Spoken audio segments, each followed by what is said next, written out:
जनता party के संस्कारों के हिसाब से हम लोग वंदे मातरम करेंगे।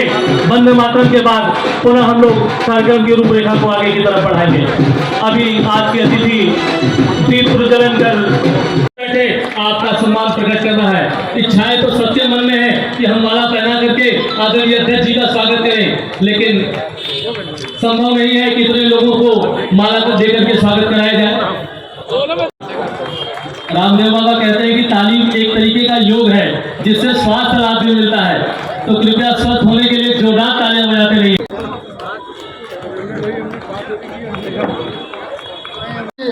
जनता पार्टी लखनऊ महानगर के अध्यक्ष आदरणीय आनंद द्विवेदी जी, मंच पर आसीन भारतीय जनता पार्टी के वरिष्ठ नेता, हम सब के मार्गदर्शक परम आदरणीय श्री नीरज सिंह जी, पूर्व मंडल 3 की सम्मानित मंडल अध्यक्षा सुश्री बहन रीना चौरसिया जी, मैं देख रहा हूँ हरीशचंद्र लोधी जी भी है, राममोहन अग्रवाल जी भी है, सभी चिरपरिचित हैं, मिश्रा जी बैठे हुए हैं सामने। तो किसी का नाम छूट जाए तो दीपू जी तो शिकायत जरूर करेंगे, इसलिए इनका नाम समेट लेता हूँ।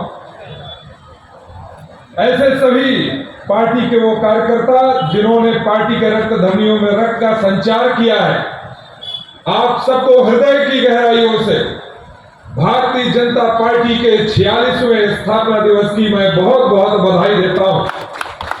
अभी भी लोकसभा का चुनाव ही चल रहा है, इतनी संख्या यहां एकत्रित है और निश्चित रूप से जो मेहनत, जो पुरुषार्थ आप सब लोग करते हैं, आप सबके पुरुषार्थ से ही यह पार्टी आज 230 से ज्यादा लोकसभा में सांसद, 100 से ज्यादा राज्यसभा में सांसद, 1600 से ज्यादा विधायक और 18 करोड़ से ज्यादा कार्यकर्ताओं वाली भारतीय जनता पार्टी बन गई है।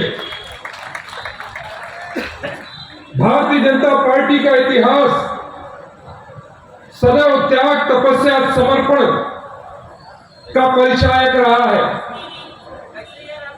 सर्वप्रथम जब पंडित श्यामा प्रसाद मुखर्जी ने 11 लोगों के साथ जनसंघ की नींव रखी थी, वो चाहते तो कांग्रेस के वैभव काल पर चल रही उस सत्ता का सुख भोगते, पर उन्होंने देखा कि आजादी के बाद वो कांग्रेस जिसके हाथों में इस देश की तकदीर थी, इस देश के विकास का एक खाका खींचना था, वह देश को कहीं भ्रमित कर रही थी और उसके कार्यक्रमों और योजनाओं में विदेशी संस्कृति का प्रभाव दिख रहा था। तो उन 11 राष्ट्रीयता से ओतप्रोत युवाओं के साथ उन्होंने इस देश को एक वैकल्पिक विचारधारा दी, वह विचारधारा जिसमें इस देश के मिट्टी की खुशबू हो, और वहां से जनसंघ की स्थापना हुई। पहला त्याग, तपस्या, समर्पण का परिचय हमने वहां दिया।